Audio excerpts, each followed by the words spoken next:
The ego death piece is probably one of the things I like talking about a lot because it's an experience I had recently.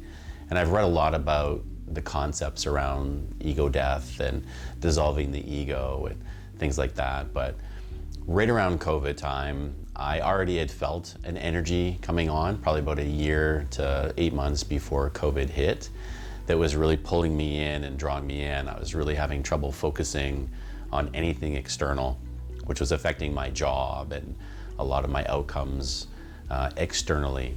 So I knew I had to surrender internally. So I ended that job and I started to focus on other aspects of more internal essence and being in the essence again. And one of those experiences that I was feeling very strongly around was my Indigenous roots. So I started to put that out to the universe, and very quickly, within about a week, I got a call from an Indigenous training community that hired me on to do some training for Indigenous communities out in the Wet'suwet'en-Gitxsan area up in Hazelton, and also in the Secwepemc people in around Cache Creek. And those connections were amazing. It really allowed me the time and energy to focus on myself. I had to go live on their land and do training for them during the day, but I was alone in the evenings in these remote areas. So I had no other choice but to do some deep meditation, which only progressed and got deeper and deeper because I was just finding myself surrendering more to the essence of just pure nothingness. And that really helped me remember my near-death experiences. It's like those memories just came flooding back, and the remembrance of what was going on during those times of me going in through the water.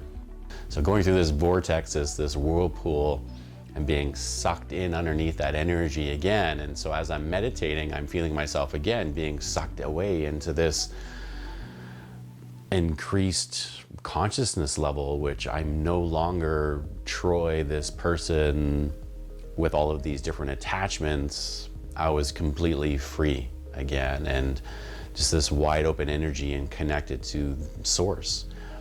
And there was no need for anything. There's no steps required to get to this stepless place. There was no attachments. There was nothing more I needed to attain to be happy.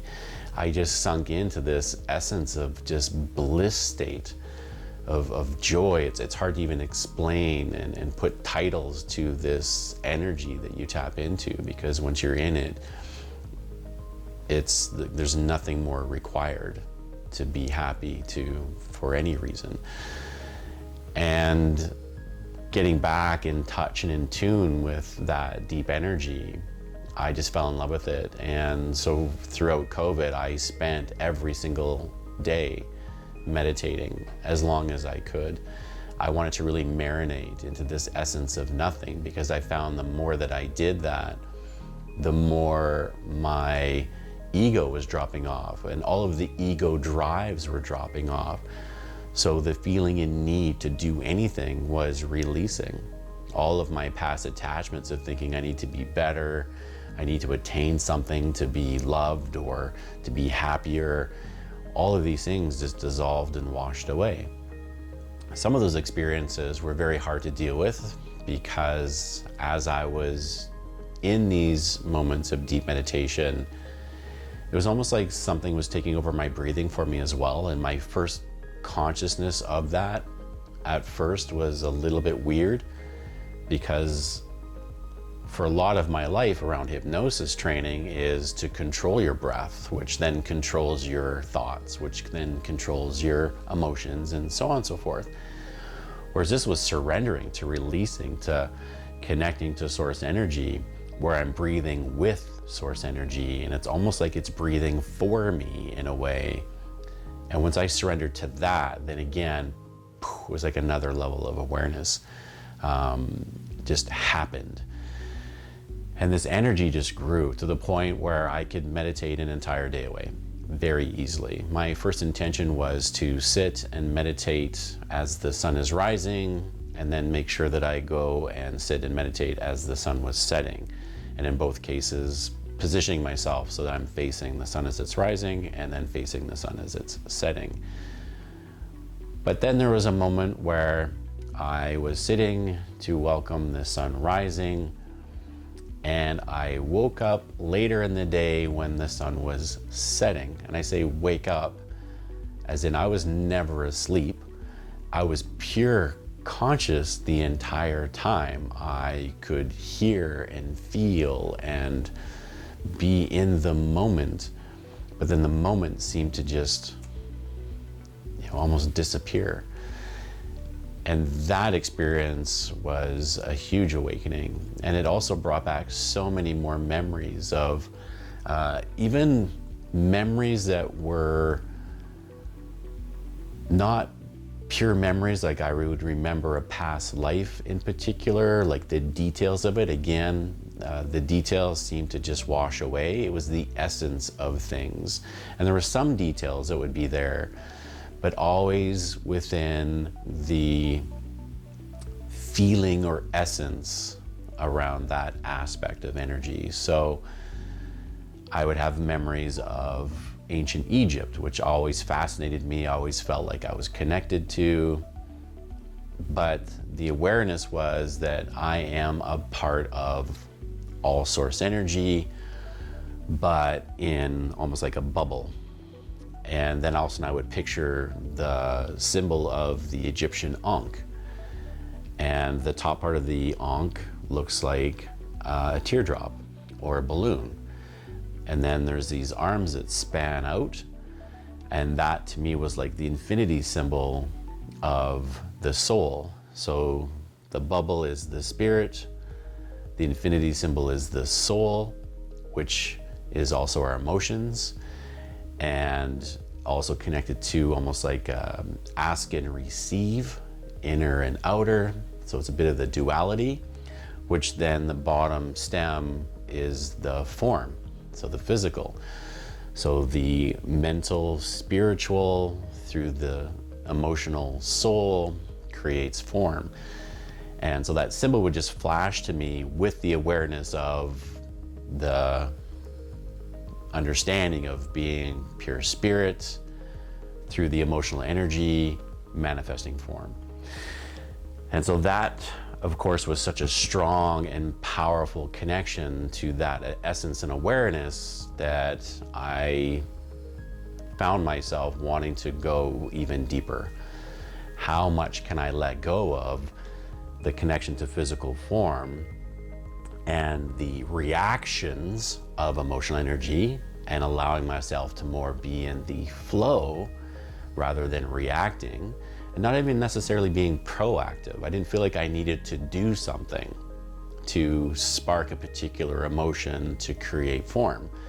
I could just be in the essence of natural flow, which then allowed me to be more spirit and less reactive to anything. And this I found was the most pure sense of freedom that I could have possibly felt at the time. So I allowed myself to marinate in that. And with that, just more of the ego drives just continued to fall away. The needing to eat particular foods wasn't there. The need or feeling to have a relationship wasn't there. I definitely didn't need to have sex anymore. The need or the drive for sex was completely gone. And more, I just found myself feeling more at peace and just able to be in this free flow state. And because of that free flow energy, it seemed that more and more blessings seemed to just arrive naturally. And I felt more gratitude over even sometimes the smallest things, the smell of a flower or the spring lilacs. I would catch myself being mesmerized by the tiniest essences of life. And I just started feeling like this life energy is just always there. It doesn't need any help. It doesn't need any assistance. It's just naturally there. And when I'm in tune with it, I'm a part of it, and I don't have to force anything. I don't have to try. And that's when I really started deepening my sense of greater awareness and just love for life, and had a much greater sense of grace for others, because I found this realization of, oh my goodness, like all of my past frustrations and suffering were because I was causing it. And as soon as I let go of the need to meddle with life, all of the reasons to suffer also started to dissolve and wash away. And I could just be present and be in this moment, and whatever the gifts come in this moment, I welcome. And it was just another level of, engaging with life that I missed as a child, and I seem to have regained. So it's almost a sense of rebirth, once I dropped the ego and went through the ego death, which wasn't all, happiness all the time. There's a lot of painful aspects of letting go of the persona, the person that you believe yourself to be, and letting those things just drop away. Because I had so many different attachments from my past of, being the hypnotist and being the entertainer and being the great husband and being the great dad, and all of these things just slowly dissolved and washed away, which I found I was just a better human being in this flow and being in this essence. And I have a greater connection with my kids now, and things that I didn't have before, that I have now. So this is what I want to give to people. I want to be able to help people through this process of dissolving the ego, letting it wash away, connect into themselves more deeply through meditation, and find that, that bliss and that essence that's just naturally there. It is the most natural state. It takes nothing to be happy. Nothing. You don't need any reason to be happy, but it takes something to disrupt happiness. And peace is just there. It's always just naturally there. It's when all of the waters are calm, and we're 72% water. And when our emotions and thoughts are all over the place and we create this bit of a storm inside, and all you have to do is just allow the waters to calm, and then this whole other world seems to open up, and this greater power. You start really understanding the power of human potential, and it exists in the most subtle places, which has the most dynamic energy. But if we keep trying to focus on details and having this one tiny reason to be happy, we're missing the potentiality of finding true bliss and happiness, because we're limiting ourselves. So I'm helping people open up to that. Drop the ego attachments, let them go. True happiness will simply just be what's remaining when you drop all of the other reasons why you think you need to be happy. And you'll find very quickly that the most subtle energy in the universe is the most powerful energy in the universe, and it is within you. And you can only find it by letting everything else drop off and drop away, because that's what will be remaining. If you can take inventory of your entire life and remove everything that you can think of to remove, you'll be left with one thing that you cannot remove. And that is that you exist, and the energy of that is enough.